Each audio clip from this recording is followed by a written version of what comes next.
Genius, Andy. Thank you. And we are recording. Thank you.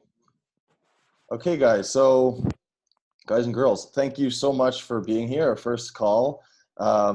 We have on the line 3 or 4 Loopring team members, including Daniel Wang, CEO and founder, Jay, COO and co-founder, Brecht, who more of you probably know from the chats, our chief architect, and myself. And I think that's everybody from the team.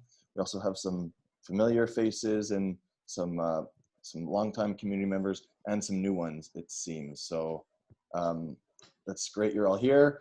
Maybe this will be a bit messy as our first one, and you guys could help inform the process going forward of what we want to talk about on these. But yeah, we could dive right into it. As a little agenda, I maybe thought a good thing to do is to go over our past month, or now it's already like mid-month, but as you know, we have these monthly reports, these monthly updates. So we could pull that up and go through it and maybe discuss the most recent developments. Of course, right now it's version 3.6. It's AMM support. It's it's the relayer being upgraded. I'm just allowing some more people in as they come in, keeping an eye on the waiting room. Thanks for joining, everybody. Yeah, then we'll talk about what's coming next, like imminently or further out, maybe towards the end of 2020. And then we could turn it over to any questions, comments, suggestions. I know our community honestly has amazing suggestions that we don't always have the time or bandwidth to implement, but maybe this is a good way to hammer home the message for the most important ones. But yeah, why don't I, maybe I'll share my screen and we could start from,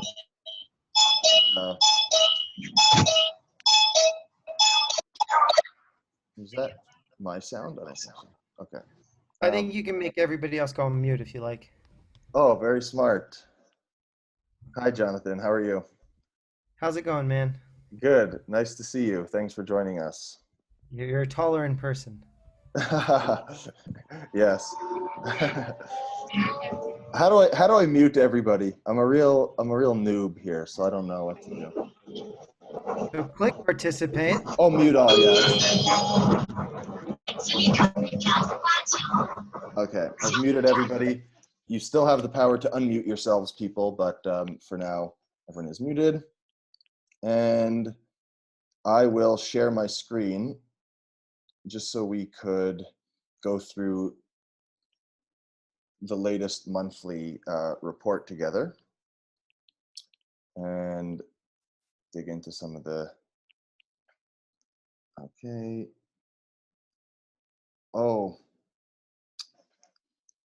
I'm not so sure it'll allow me to record my screen because I didn't give it the permission before the call. I definitely don't want to kick anybody else out.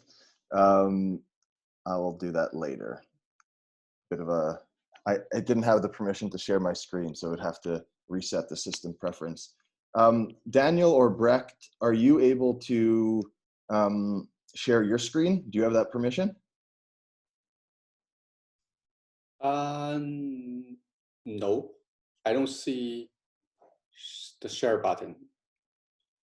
I guess Matthew, probably you don't want to everyone to read because you don't have a slide. You only right. display the article, which is that's people true. have to read it. So maybe you just talk about it. Very true. We did. Yeah, it would have just been a guideline, not very necessary. Okay, so why don't I'll basically turn it over to Brecht or Daniel here, whoever wants to jump in to start, but maybe a brief overview of what happened this month in 3.6. What exactly was implemented in the latest protocol version, where it lies right now. I'll defer to them. Maybe Daniel, you could lead us off and say a few words on that. Sure. Thank you everyone for joining this first Loopring community call.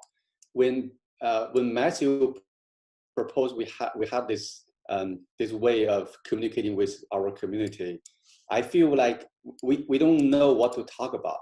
So we'll try it, and if people are still interested, we can have more this kind of community calls. Otherwise, if in the future fewer people join, we should try something different.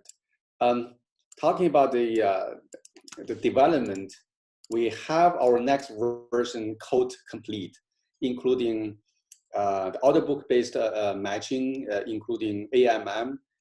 So we are officially in the test phase. So the test, I mean the integration test or stress test.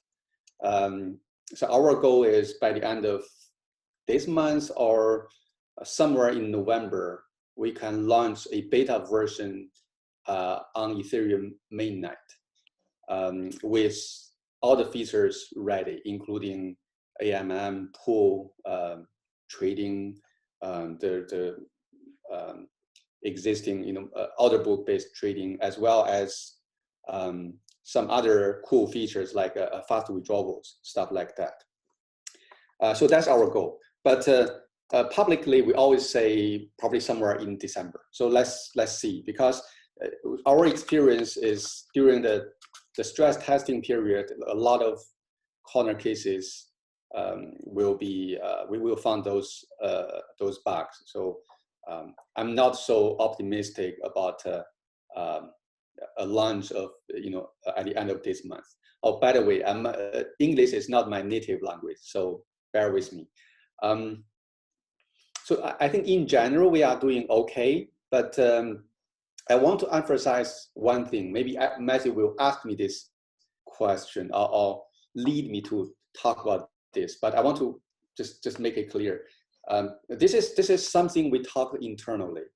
The other thing Matthew asked me, what kind of project or company we want to be, right? Are we competing with like a Matter Labs or Stockware or Aztec or some other general purpose zero knowledge platform or ZK rollup platforms? We are not. So from day one, we have positioned ourselves to be a exchange company. We want to be a company to provide technologies and products for our users, for our end users, so that they can onboard Ethereum, they can onboard layer 2 decentralized trading, etc. So we don't want to be a platform that built for developers. We are not a to developer project. We are to C, to consumers.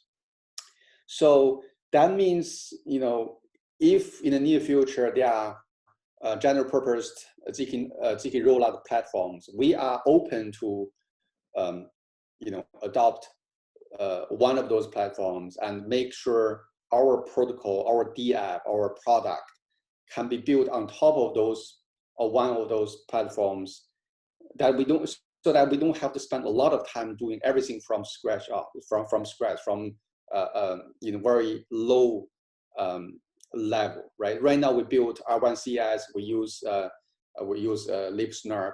We don't want to waste time building those low level stuff. We want to make sure the underlying infrastructure is well audited, is used by a lot of other products. So we don't have to care about those. We just need to care about application or protocol level features, user experience. So the goal is to have a lot of user acquisition is something we want to focus next year. But even without those,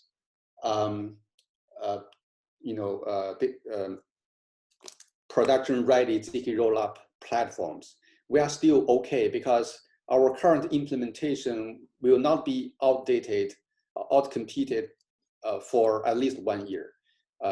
It will take a lot of time for those general purpose ZK rollup platform to get ready.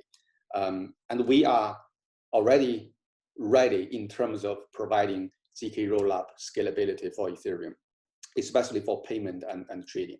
So we still have a lot of time to do research, to do a comparison of those platforms, so we can make a smarter, a wiser decision, sometime maybe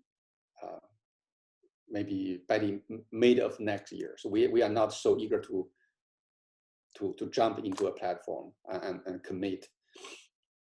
So Brad, do you want to add anything to that, or whatever? Just whatever you want to add, please go ahead. Not really. I think you said it pretty well.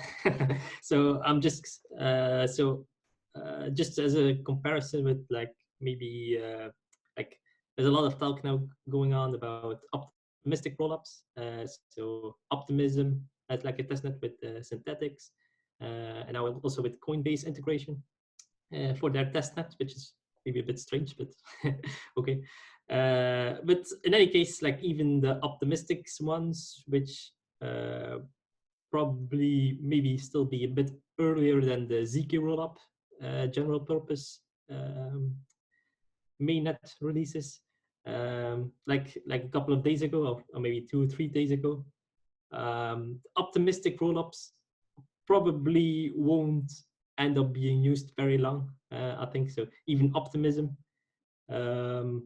It's like looking at ZK stuff for updating the next release, because in any case, ZK rollups are better in any way, basically, than optimistic rollups. It's just like the technology wasn't there yet, like a year ago for general purpose stuff. But it's coming so soon, even sooner than a lot of like me or a lot of people have thought, like the general purpose of it. It's amazing how much progress has been made in the last couple of months. Just amazing. So yeah, we'll definitely keep track of that and try to make the best decision going forward. You heard it here, everybody. Shots fired at optimistic rollups. They won't be used for too long, says Brecht. Some good drama on our first community call. No, but yeah, that's I mean, for me, it's just I basically take what Brecht or Daniel and other zero knowledge researchers in the space beyond Loopring say, and I basically take it for granted now that ZK rollups will be able to outcompete optimistic rollups.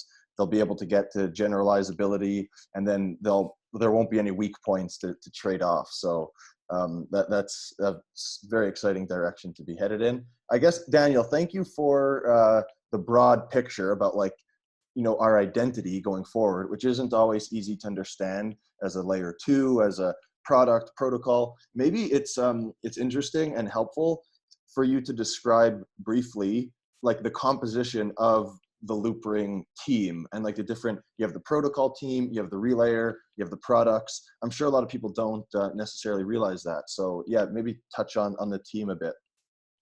Mm-hmm.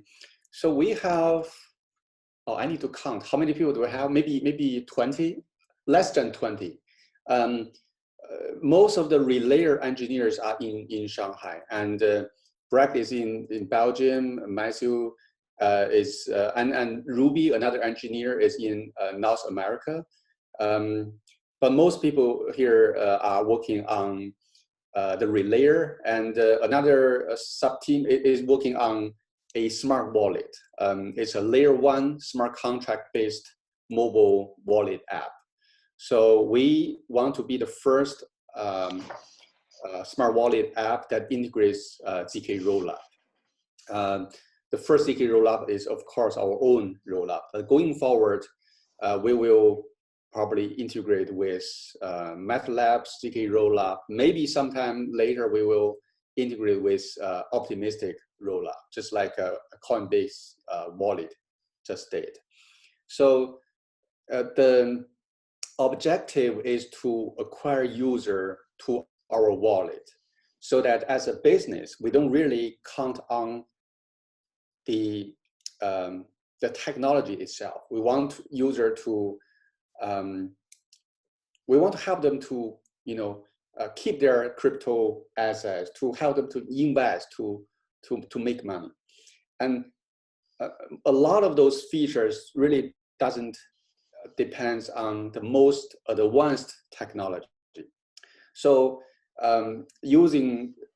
offering a wallet to our users, we will probably acquire a solid user base. So going forward, our dependency on technology will be minimized a little bit. So the user experience, user services,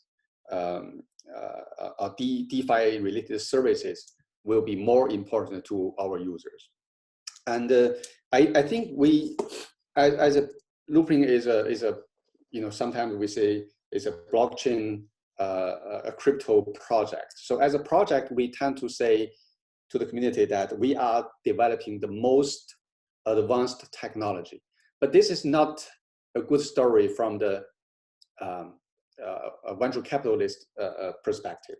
They want to invest a team who can offer products to the user, to serve their users. Developing the best technologies sometimes is too risky. So the product we are trying to offer will justify us as a future-looking crypto company. So gradually we want to be more serious about our business, not just exaggerates how advanced our technology is. We want to be a company that can last for maybe 10, 20 years. And serving our user will be the most important thing. So that also, echo what I just said, we don't want to work on a lot of research. A lot of research will fail and need a lot of funding. We want to be product focused, user focused. Did I answer your question? What's the original question, Matthew? No, that was very good. That's helpful. Yeah, the question was about the different the sub teams, the relayer, the smart contract protocol, and ZK circuits, and but yeah, I think you basically answered that. Yeah, so as you guys hear, it's quite we are product focused at the end of the day, and that'll be something that I'll mute all just for a second. Not sure who that is. You could unmute yourselves if you need anybody. I don't mean to mute everybody permanently just for when that happens. But yeah, so maybe another interesting thing to talk about, just because I get a lot of questions about this, is, and this could be for Brecht if you want, when 3.6 comes out, how will the migration happen? Either broadly or what could our users expect when is that going to be like December? When will they have to do anything? If they'll have to do anything, the migration, how will that work? Daniel or Brecht, I guess. Yeah, I'll leave that to Daniel. Yeah, I think I can answer that question better. So we will have 2 or 3 months, or even 4 or 6 months overlap. So during that period, we are going to maintain the current version 3.1 as well as the new version 3.6. So the 2 rollups will be in production in parallel. We want to give enough time for every user on the current ZK rollup to withdraw their money back to their layer 1 wallet. Because it's fully non-custodial, there's no way we can do mass migration as centralized exchanges can. So if people, after this period, they still, for example, they may not notice our announcement. They may just ignore our social media. So if that happens, when after our 3.1 shut down, then they will be able to withdraw their fund using the Merkle proof, which is a good chance to test ZK rollup in the worst scenario, right? We are no longer provide any related surveys, and they count on the on-chain data availability to withdraw all their money back to their wallet. and then they can opt in the new ZK rollup, which is much cheaper and the performance is much better. But still, they need to make the decision. We cannot. Going forward, we will provide, in a new version, we will provide massive mass migration, but it also up to the user to opt in. We cannot make the decision. So in general, in this migration, the user will have to do something to withdraw their money back. If those the existing user want to join the next ZK rollup, we will compensate some of those migration costs to make sure our users are happy. Okay, thank you for that. So the questions are starting to pile up in the chat, and we have 12 minutes left because that's the Zoom limit. We'll have to figure out a better way so we have unlimited time in the future. But before we get into the group's questions, Brecht, maybe like something, the thing that a lot of people are interested in, maybe we could just very briefly talk about two things. Brecht, how will AMMs work high level on 3.6? How does somebody create a pool? Who could do it? Which pairs, which curves, like speed round? How will AMMs work on Loopring? Okay, so in theory, everybody can create pools at any moment, but they will have to pass through our relayer. So it's kind of like an opt-in thing for our relayer to actually make use of the pool. Well, to make use of like extra joins or exits in the pool. So once everybody could actually just create an AMM account themselves, so they can just do the operation, enable AMM on the account, and we can just start using it immediately. Oh, unlimited minutes. Okay. So it just gave you unlimited minutes? Well, I think it said that the meeting now is unlimited, but we'll see, I guess. We'll see. It hasn't told me that yet. Okay, carry on.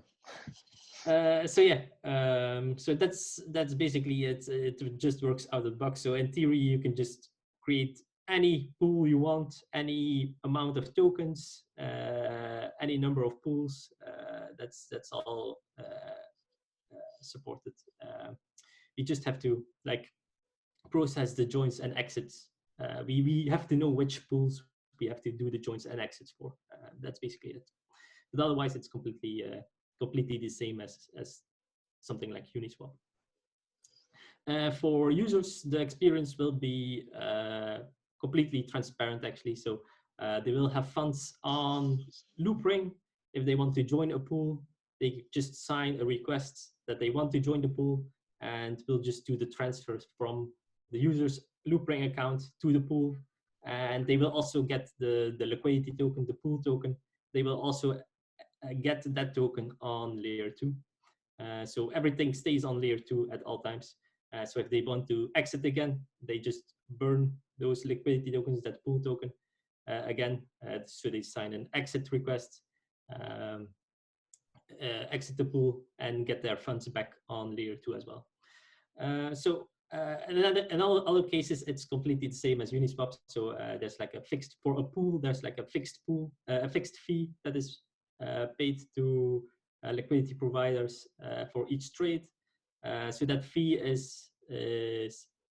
can be set on the pool contract. So it's not like a fixed 0.3% fee or something like that. That's fixed. It's completely up to either the user itself or the pool, which manages the funds of the pool. So it will be pretty seamless, I think. So if they want to join or exit the pool, everything like that will happen instantaneously on layer 2. So there's no waiting on the join to be processed or to get the liquidity tokens. That stuff will also happen seemingly instantaneously on layer 2. Thank you, Brecht. Matthew, I want to add one more detail. So on our ZK rollup, we support the balancer style curve. So the weight of different tokens can be different, which is not the case in Uniswap, because Uniswap, the two tokens, they have the same weight, but in our case, we can make it different. But the first pool contract will only support, oh, no, that's not the case. We can support different weights. The other thing is, like balancer, we can support more than 2 tokens in a pool. So that's some difference from Uniswap. Is balancer style pools the only one that people could create right now, or also Uniswap at launch, or just the balancer style? The balancer style. So in one pool, we can add more than 2 tokens as of now. So it's already supported. In theory, we can also allow different people to create different pools with the same token size, with different other parameters like the fee percentage, etc. So right. It's very flexible.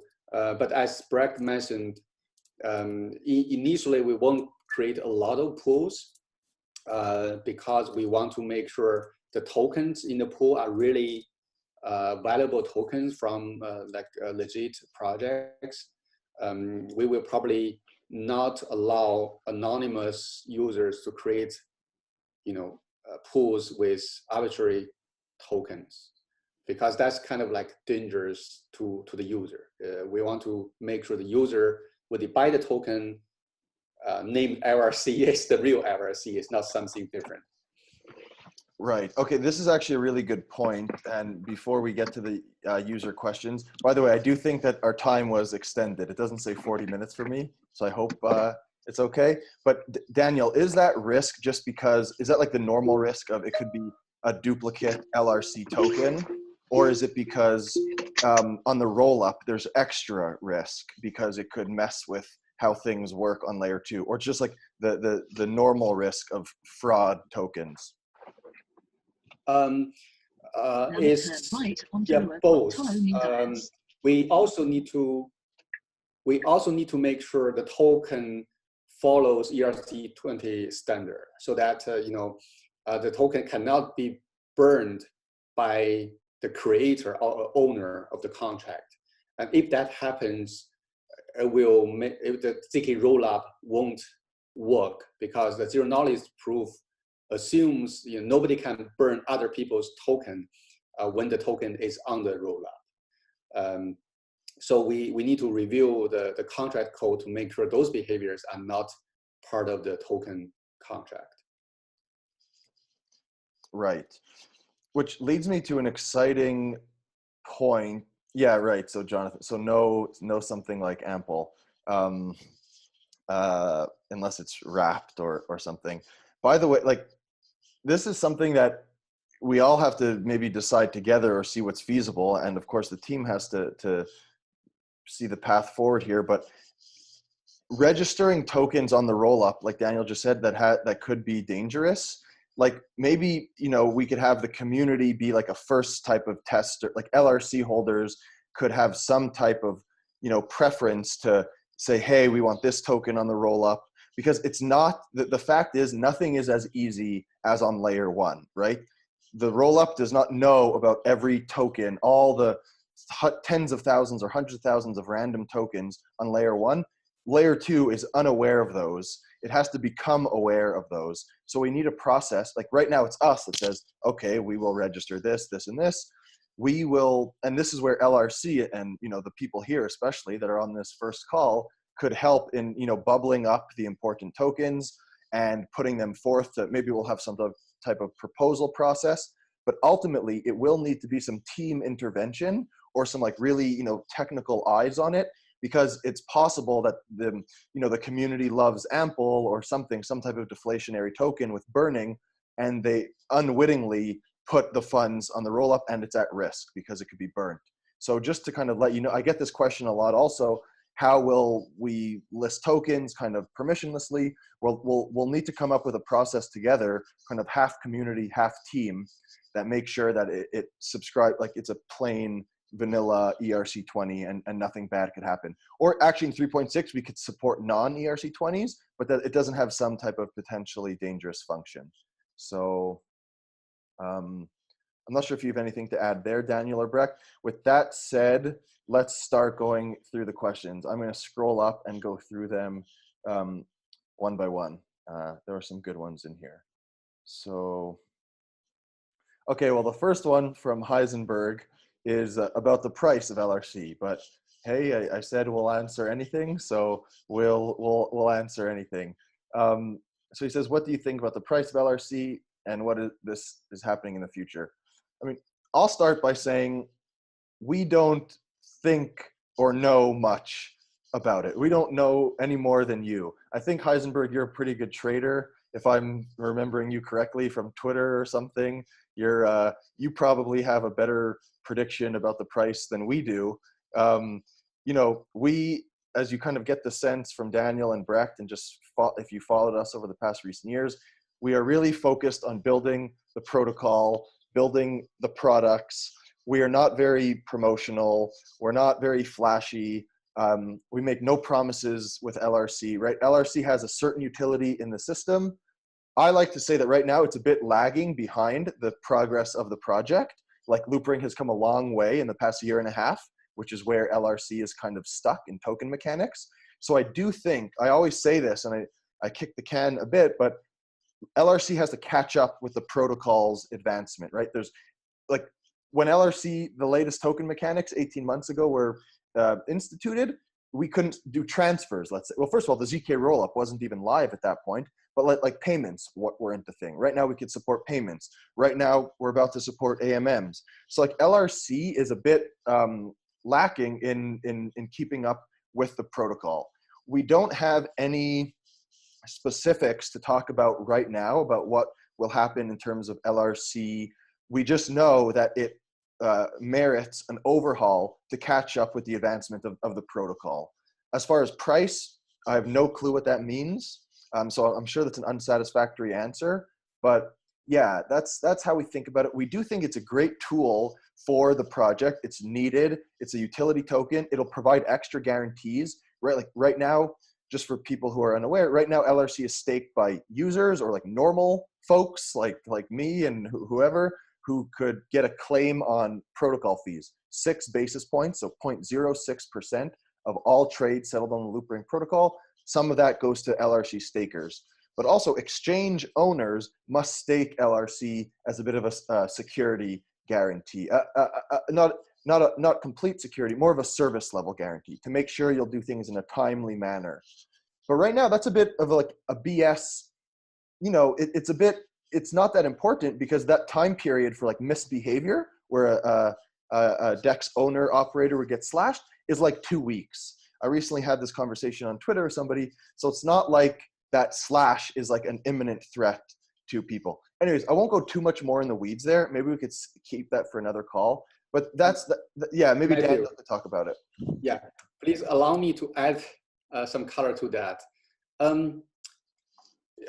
As Matthew said, we are not really focusing, we didn't put a lot of effort in improving the token economic design for LRC.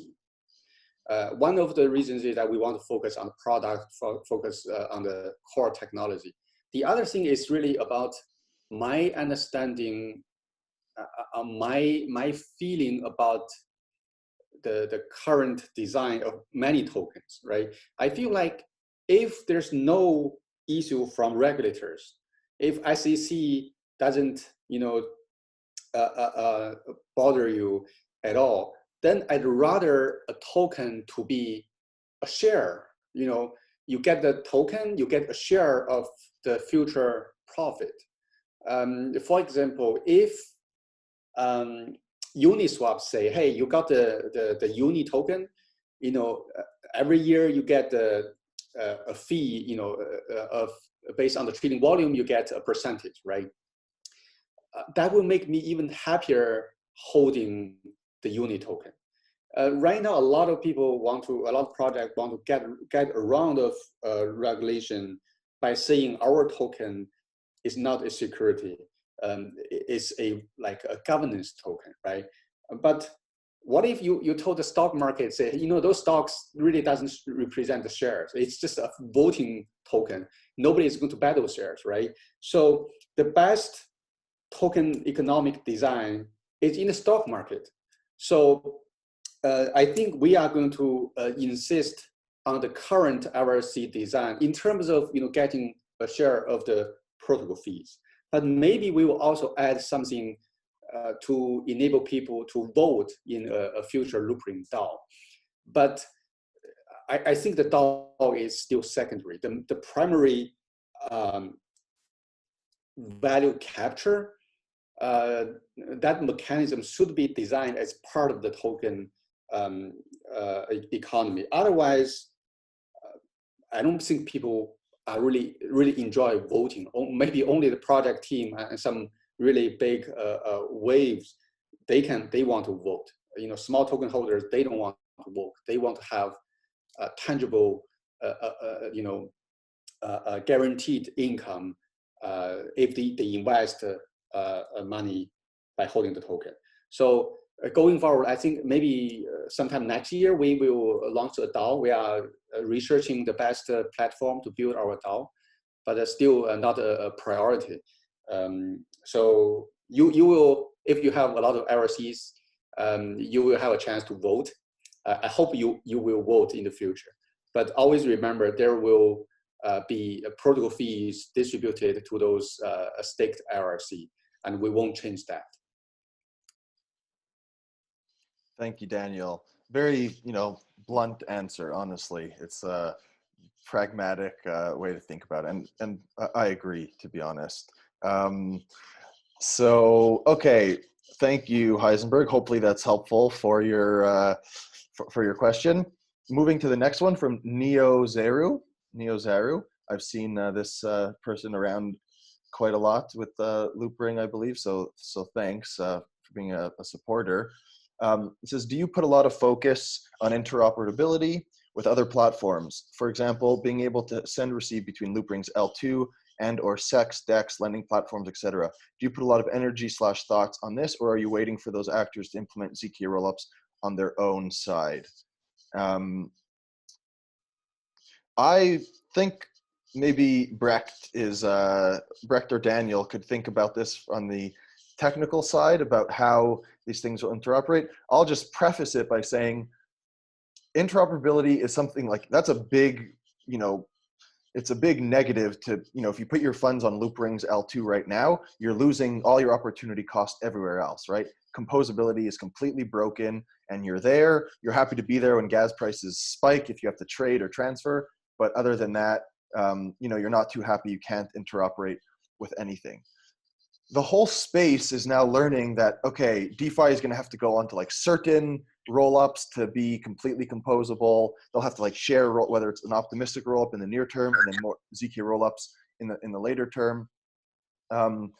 So it's like a broad like industry question. But yeah, in terms of our thoughts and energies, we definitely do think about it. I'll let Brecht or Daniel talk about this, the kind of custom deposit contract design, which means when your funds are on Loopring, we could kind of like in like a wholesale fashion or in like a batched fashion, we could interact with certain layer 1 things. We could say that all DAI on Loopring's layer 2 goes into the DSR, goes into the DAI savings rate, or goes into Aave or Compound, right? Or all this, like there could be a rule, a default rule. All idle assets on layer 2 go here. If we are comfortable with that risk, right? Kind of adding on that protocol risk, are we comfortable with DAI being in Aave? Then yes, we could do that. Then you'll be earning a yield and not giving up that opportunity cost on layer 1. So version 3.6 does allow for the first time us to interact with layer 1. I'm not sure how this works for other layer 2s, I suppose. Whatever, I'll let Brecht answer this. But so for the first time, we'll be empowered to think about interoperability. Until now, we've been helpless. We cannot. But with version 3.6, we could do something. But maybe Brecht or Daniel could answer it a bit more about the specific energy that we'd put in there. Maybe I'll start just again, with something that that will be better in 3.6. So next to just deposit contracts, of course, most of the dApps still are, all of the dApps that are used are still on layer 1. So what 3.6 also enables is, of course, with the fast withdrawal stuff, is that people don't have to wait on a withdrawal before they can use their funds on layer 1. So they can just do a fast withdrawal, and then they can immediately interact themselves with the layer 1 dApp, which doesn't help for scalability, but it's almost as good. Well, it will be as good as just having your funds on layer 1 directly. So that's kind of like a nice thing to have. The other thing that 3.6 also enables, but isn't yet completely worked out, is just doing general purpose, basically meta transactions directly from layer 2 to layer 1. So that's also something that we can implement in the deposit contract. So instead of having to do like a fast withdrawal and then do the layer 1 interaction by users themselves, we can also just do meta transactions from layer 2 funds and then do a call to a layer 1 dApp from their choosing directly, just by signing a roll-up transaction. So I think there's a lot of possibilities with 3.6 that we can pursue. So I guess it depends on what users want and how the ecosystem progresses. I think scalability will definitely break interoperability. It's just a question of to what degree. For example, with Ethereum 2.0, we have many shards, and the app on one shard will not be able to compose with or interact with another app on another shard, right? It's just not possible because each shard will have to move fast. There's no way you can do real-time interaction. With ZK rollups, let's assume Starkware or MetaLab, they have a general purpose ZK rollup platform. So two apps built on top of those two platforms will not be able to interact with each other. They will have to go through layer 1. So I think going forward, when those many possible rollup or no matter it's optimistic rollup or ZK rollup or some other set change, they will attract some developers to deploy apps on top of them. Those apps will not be able to interact with each other across those platforms at all. So I think that's fine. I mean, if you have you want to be a user of a dApp, you should move some fund to that platform, and you play around over there, right? And you leave some fund on the mainnet or on one shard or another. There's going forward, I don't think there's like global universal level interoperability at all. You have to choose the best shard or solution that you want to use. For us, the reason we want to consider using a production-ready ZK rollups platform is for composability. We want to be able to interact with other apps on that platform. So I think that's the main goal for us. Otherwise, if you talk about performance, throughput, or the cost of settlement, using our current ZK rollup, you can get the best performance than maybe a lot of other general purpose ZK rollup platforms, because we don't depend on any kind of consensus or data synchronization. We are just one big high performance cluster of servers, so we can provide the best throughput, the lowest cost. No matter which platform you use, you have to pay extra cost to those validators, or you pay some of their like tokens. So, and you have to transfer that cost to the user, so the overall cost will be higher. So, so going forward is really a question of whether composability is a must or low cost, high throughput is the most important requirement. So we have to make that adjustment call.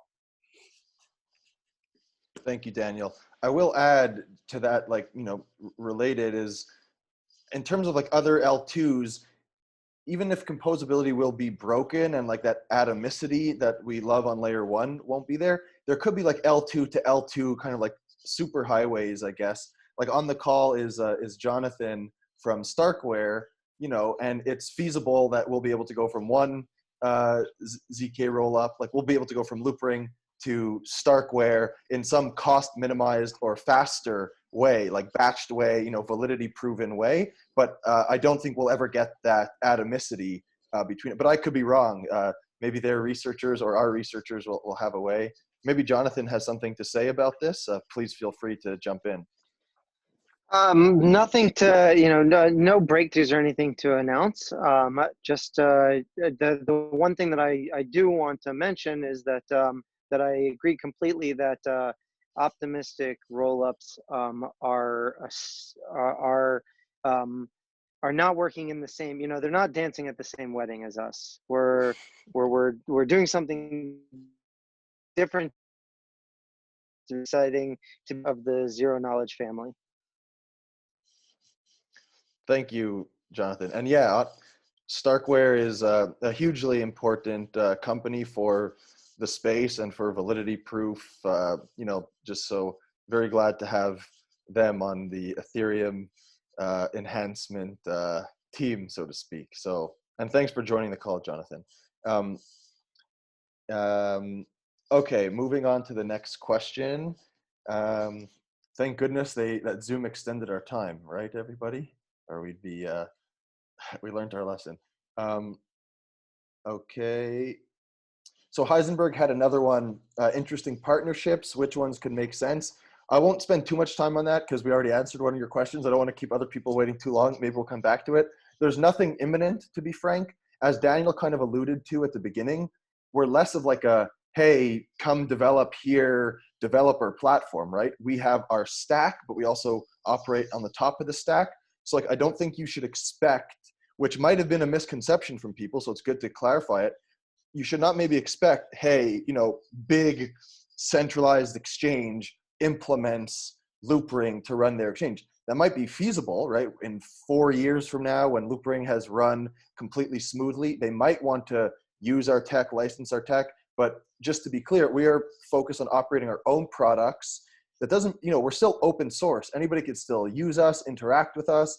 If you're familiar with a bit of the nuances of Loopring, you know that everything is open source. The one thing that isn't is like the relayer, which somebody could still build their own. So partnerships could definitely come, but just to let you know, like we're still focused on our own products. We have our exchange, we have the payment application, we have the wallet, the smart contract wallet tying it together. So certainly there will be partnerships, but just to let you know that we're not like going after huge partners. Like we want to have that relationship with the users and build a super strong consumer internet company around the open source protocol. The open source just is a nice factor for the security of it and the fact that anybody could audit it and know what they're getting into, but not so much that we're trying to solicit partners.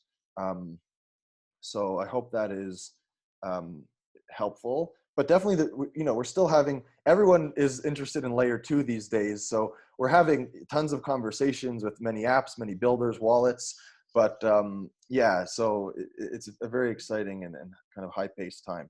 So from Dr. Profit, Patrick, who's a very long-time Loopring community member and one of the largest market makers on Loopring right now on the order books.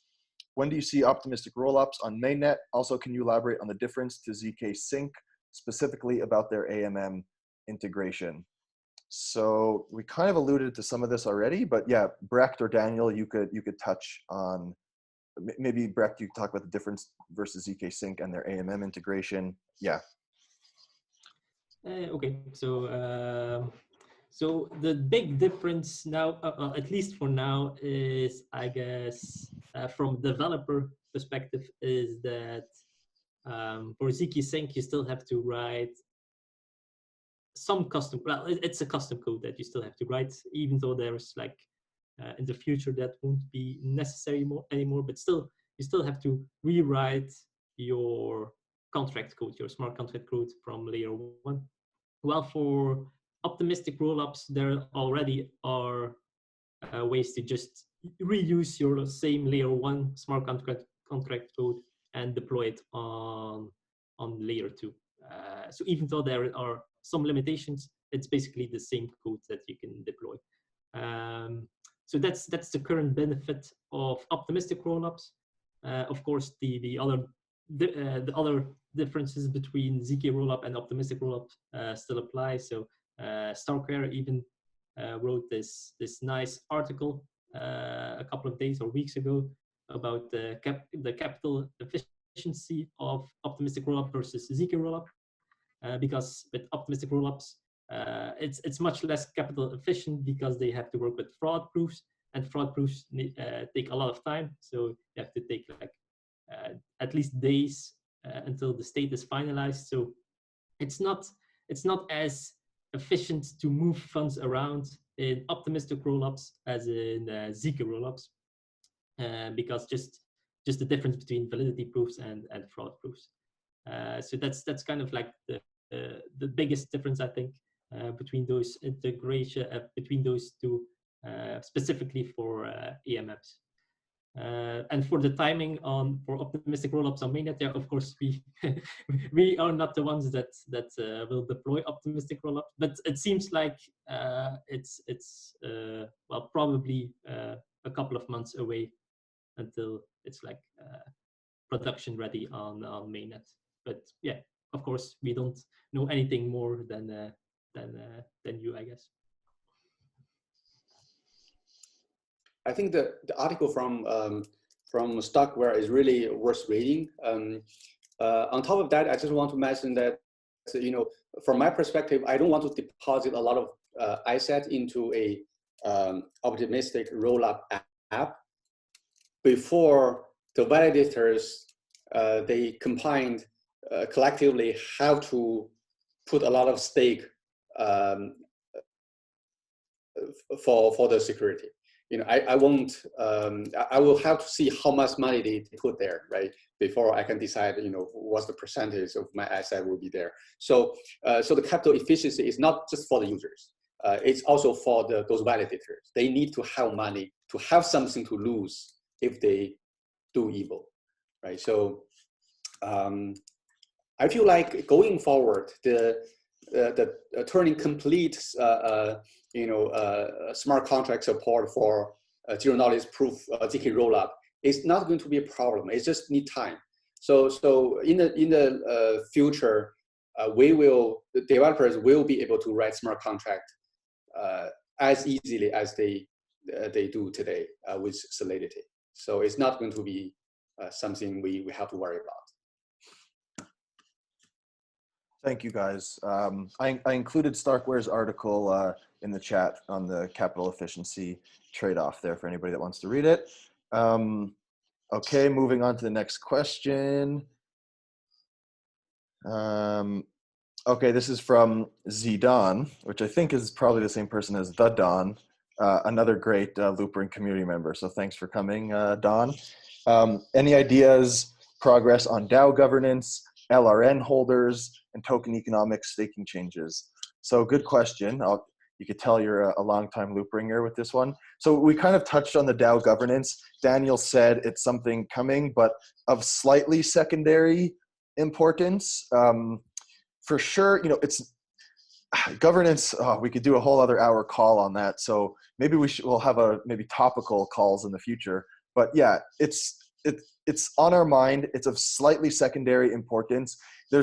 It's just different, layer 2 versus layer 1 governance, right? Necessarily, there's some things that like LRC holders will never have complete ability to govern, right? Purely on-chain things. A ZK rollup is run by this operator, this kind of off-chain, like in my mind, like this behemoth of a software that is in charge with progressing the state and doing all these things. Loopring, a part of Loopring runs this relayer, this off-chain system. Governors, LRC governors, the DAO could never, I mean, it could signal to them, hey, we want this, we want to prioritize this. But at the end of the day, this is an off-chain thing. This is servers running on AWS or Google Cloud. So just to be clear that layer 2 systems, at least now, or at least as I understand it, are not as friendly to complete DAO governance, to complete kind of like capture by the community. There's some off-chain component. So it's definitely on our mind. Once 3.6 is out, we could kind of take a breath and in the same time think about LRC updating, like update the LRC mechanics. We spoke about that before. I won't talk any more about that. But yeah, all that is kind of the same question. But basically, yeah, after 3.6, we'll have some room to breathe and focus on that. As far as LRN, maybe we'll spend just 1 or 2 minutes talking about it. For people that don't know, because I want to answer every question on here. For people that don't know, LRN was a past effort, maybe 2+ years ago, for Loopring to deploy on the Neo blockchain. We weren't always as wise as we are now, where we know the path forward. It wasn't clear that Ethereum was the one chain to rule them all back then. I guess even 3 years ago, a lot of Loopring is Shanghai based. Neo had a lot of hype and potential at that time. We thought, let's cater to what presumably a lot of the Chinese market would be using. It turns out it wasn't a great idea in terms of functionality. There were certain technical reasons that as far back as like Loopring version 1.5 or 2, we just were never able to deploy it. It was never useful. LRN is basically an artifact from that attempt of deploying Loopring on Neo. Most LRN was given to LRC holders. So if you staked LRC, you got LRN. So that's a good thing in the sense that like people didn't have to buy it. They kind of received it. But some people did buy it, so they are less enthused because they bought something which is now, for all intents and purposes, deprecated. And so that's the context for everybody here. The truth is, Don, it is on our mind. We are not running from it. We're not scared to talk about it. It is just, there is too much on our plate. We were the first ZK rollup 10 months ago. Now there's tons of great competition or peers. We are so focused on Ethereum and advancing the protocol and products. We cannot, in good conscience, spend any mental energy on LRN if it's going to make us lapse on what is actually working and where we have product market fit or the beginning of a semblance to that. So it's on the back of our mind. We want to come up with some type of way that'll rectify it, that'll maybe, I'm throwing this out there, this is not a promise or anything, but just maybe LRN could be converted into some proportion of LRC. Maybe LRN could actually get a new utility within the system. Maybe it could do something else. So yeah, either new use case or just being absorbed into LRC. We have not forgotten about it, but we just have not had a minute to really formalize a plan. Maybe Daniel has a few more thoughts. Yeah. So I have to admit, LRN is the biggest mistake I made at Loopring. This is entirely my fault. So originally we think maybe one solution, if they can be applied on one blockchain, then the solution can be applied to another smart contract capable blockchain, which is, I think the idea is still correct, but as of now, it turns out even the same old Loopring 2.0 or 1.0 solution cannot be applied to Neo blockchain. The blockchain, I don't want to say much about Neo, but it's just not possible to be deployed, even if we rewrite everything with their smart contract language. And a couple of months ago, I talked to the team to see whether they have any plan on zero knowledge support, so that if that's possible, we can plan for future, a development of a Loopring version on top of Neo using ZK rollup. But it's not their plan, part of their plan at all. So I don't count on that platform. We will probably never go back to that platform. So as Matthew said, maybe we want to work on some other solutions.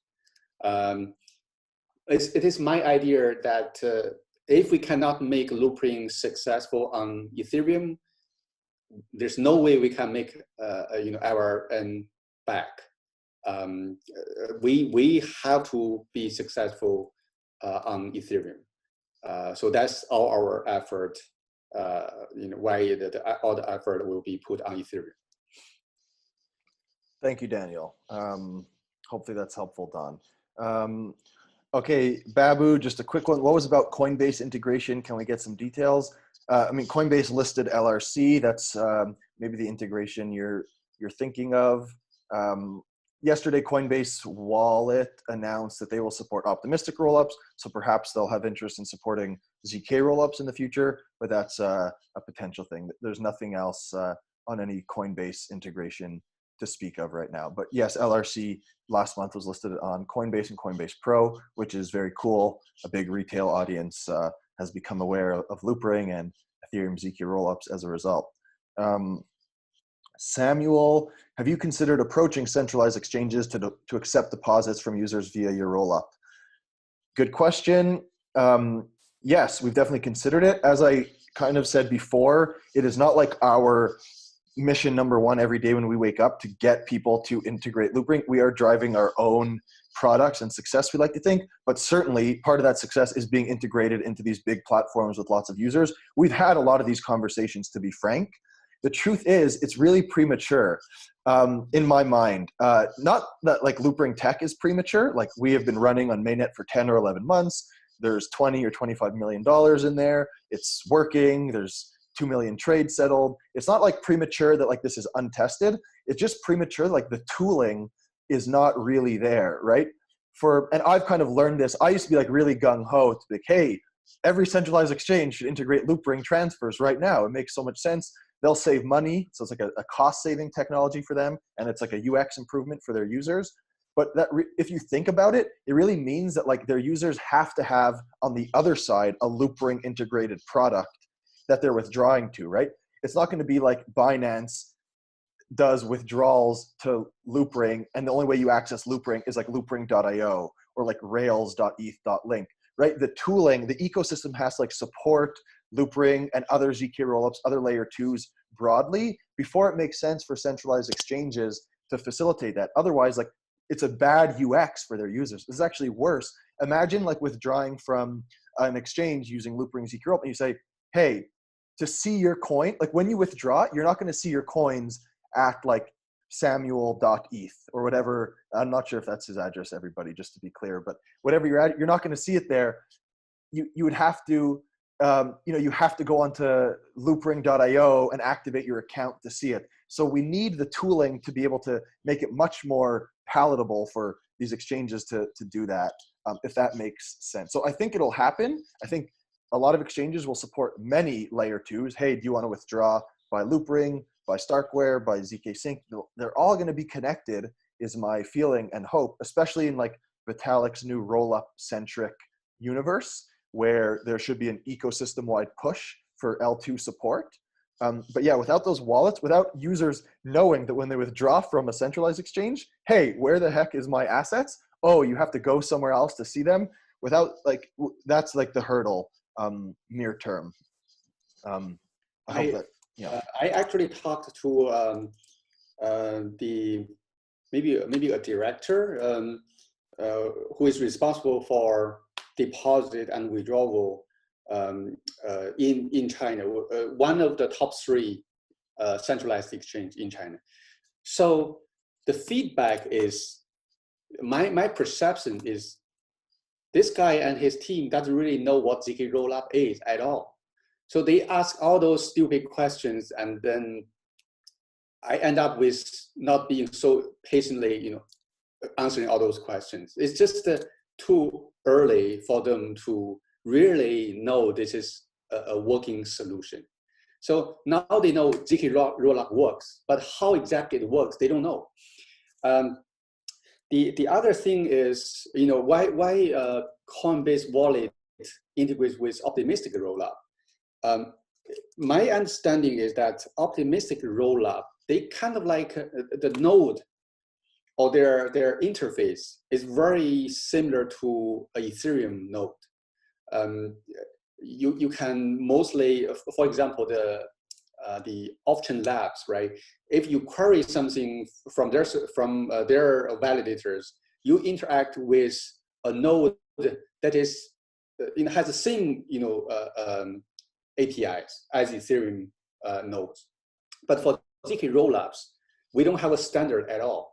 Our API is defined internally without talking to other friends. And ZK Sync, Diversify, they have their own APIs. So, if Coinbase integrates with those three ZK rollups, they will have to talk to each team and make sure every API is working as expected, right? So there's no standard. So maybe going forward, we should have some kind of, a group for ZK rollup to define all those standard APIs. So wallets and centralized exchanges or some UI will have a better time easily integrated with all those ZK rollups. So now it's still too early and very hard, time consuming to do the integration. Thank you, Daniel. I see Alex has his hand up. I'm not sure what to do with that. Does that mean, Alex, do you want to say something? Please feel free. Should I click on that hand? Okay, I just clicked on it. I don't know. Sorry to put you on the spot. If you want to say something, please feel free. Otherwise, we'll move on. Okay, feel free to jump in or type in the chat, Alex. Okay, moving on quickly.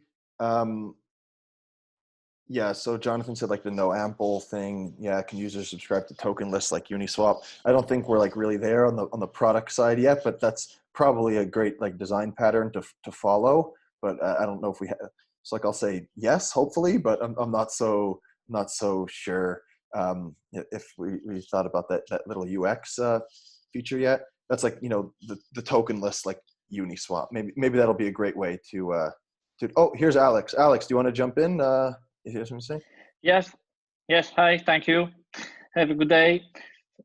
Thank you for all information. My question is very simple. But the app is a native app or is only the HTML5? So is natural C for connection? Because you talk about the security problems to ensure the security connection. So only for that. Thank you. Thank you, Alex. So is our app going to be a native app? Daniel, maybe you could talk about the app very quickly. Yes, the app is native app, but going forward, some D app that we integrate can be HTML5. So we are going to support the integration of H5 apps, but our mobile app is 100% native.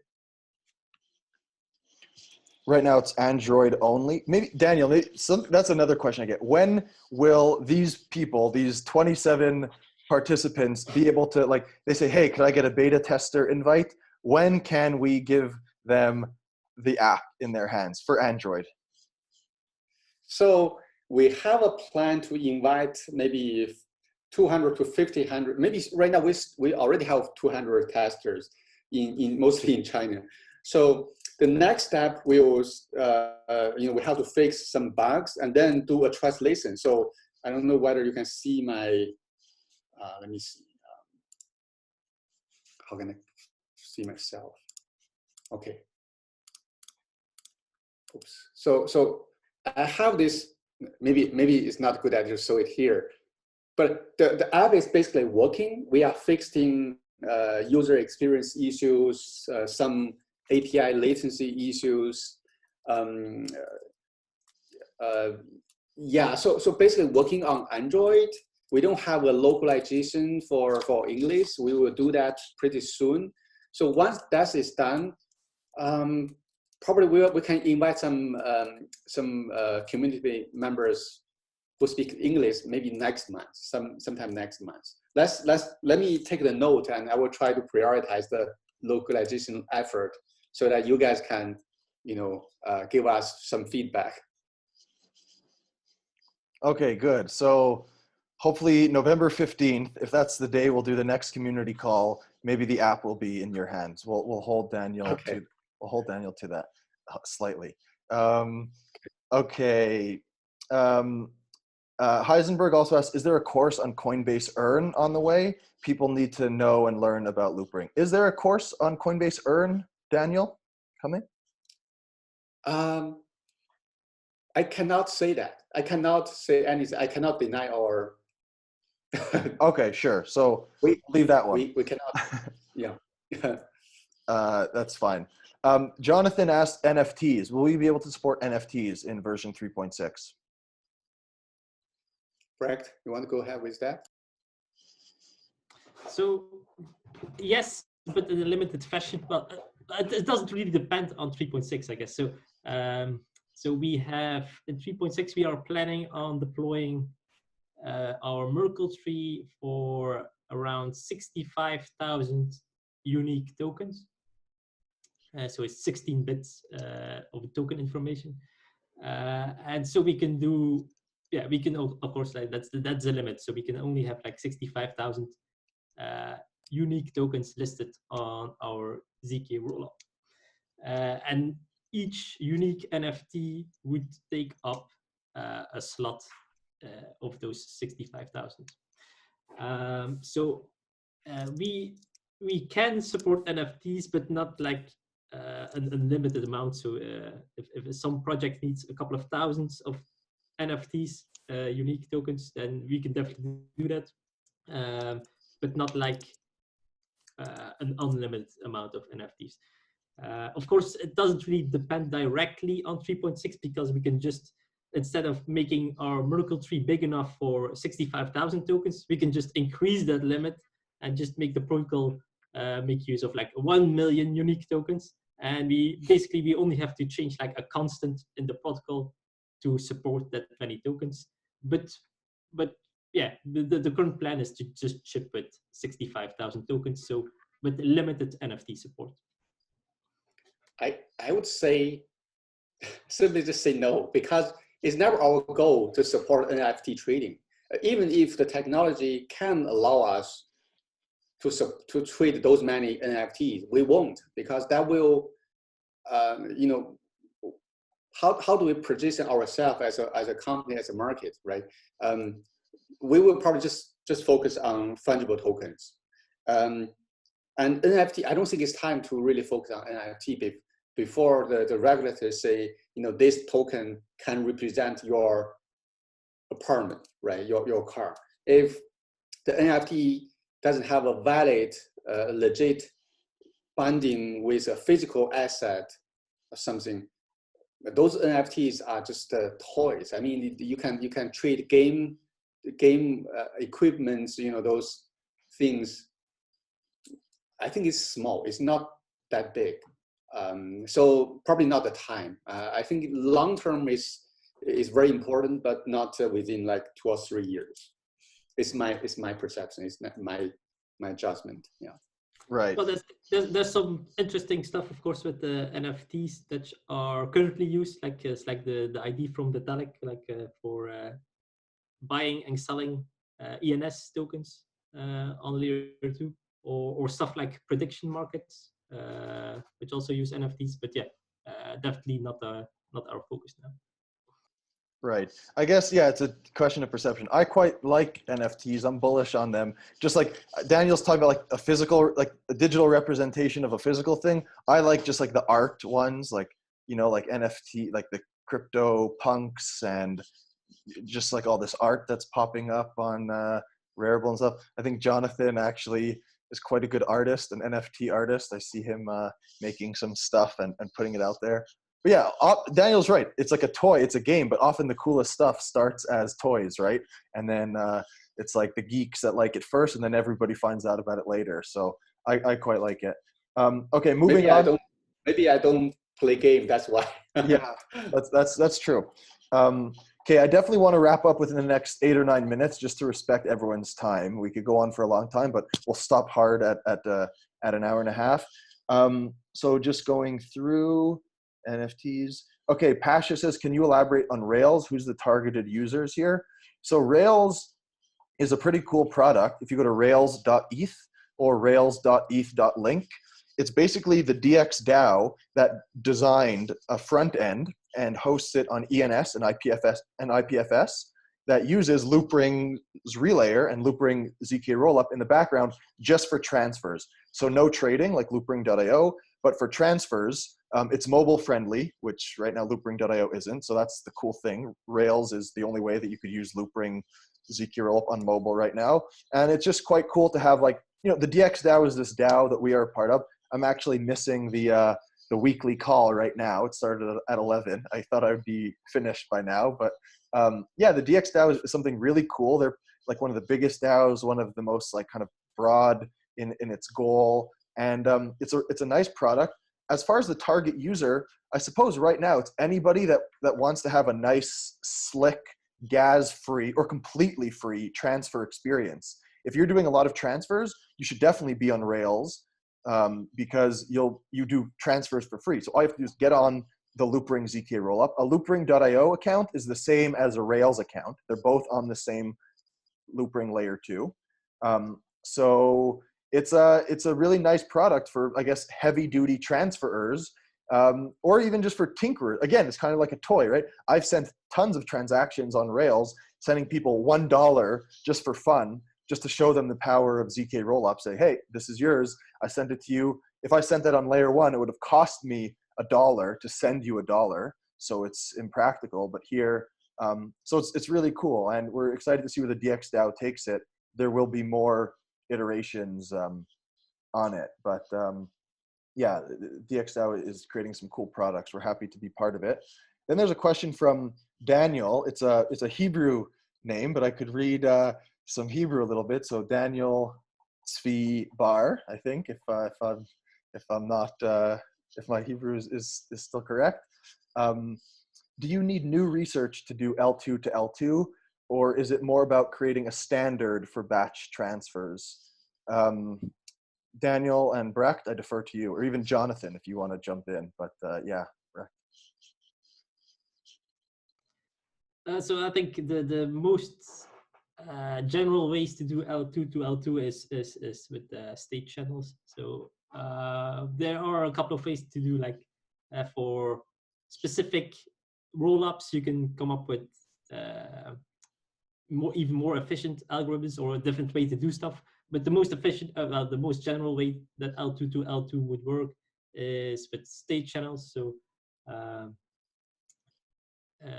yeah, so there's like I think Connext of I'm not sure which project it is specifically, but there's a couple of state channels that are already fully compatible with like with optimistic rollup, because optimistic rollup, like the state channel needs some like general purpose EVM code that needs to be supported. So optimistic rollups support that out of the box. But yeah, it just needs enough functionality on layer 2 to have these general purpose state channels. So even for ZK rollups, L2 to L2 could in theory work between all ZK rollups. Thank you. Jonathan, do you have a point on that? I see your camera is live, or yeah, trying to, it's a good thing for the future of the space, but you know, I think as we mentioned before, there's a lot of work, and you know, I think of the XKCD of the, you know, there's 14 standards. We have to make one standard that supports everybody, and then a month later we have 15 standards. So I don't have, I got nothing helpful to add, unfortunately. Fair enough.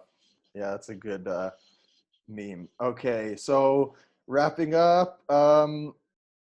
Okay, so the next question is from Andy. Andy has been a great community member more recently from DeFi Slate. We did a video interview together, and he's putting out some really good content and getting involved in Loopring. He says, what is the most important thing the team is trying to build in the next 30 to 90 days? Maybe this will be the final question. It's a good way to wrap it up. I think I'll defer to Daniel what is the big thing we're trying to achieve in the next 1 to 3 months? We want to launch 3.6 on Ethereum mainnet and make sure we don't have any security bugs, and the performance of our relayer will be live to our expectation, so that we can have a new rollup to serve our users for the next probably 12 months. So that's our goal. Plain and simple. You see, we're focused. Plus, getting the mobile wallet beta out. I'll add that, or the testers. But yeah, obviously, like 3.6. If you see me in the chats, I'm literally answering every question with "This will be solved in 3.6." Why are these withdrawals taking so long? Why is this? 3.6 just is a huge usability improvement. So I'm happy for all of us when that'll be out. And yeah, I guess. I'll leave it. I'll leave it there, guys. So first of all, thank you so much for everybody that came here. We had, I think, 30 something people at the peak. I was worried that nobody would show up on our first one. So thank you for making me look not like an idiot. And yeah, it was really enjoyable. Like, great questions versus like comparing to, like, you know, the AMA, like the crypto AMAs, or in Telegram where you get kind of stupid questions. These were all like thoughtful questions. Clearly you guys know and use Loopring, so like really happy to have you. Please, like in the Discord or Telegram or wherever, Twitter, give us your feedback. If this was like a weird format, if you prefer like a different video conferencing software, different format, we'll really take your lead on this. Even suggest like the best time. Like if you really want to make everyone, please suggest a time. But yeah, thank you guys so much. Really, really appreciate it. Bye now. Bye, everybody. Bye.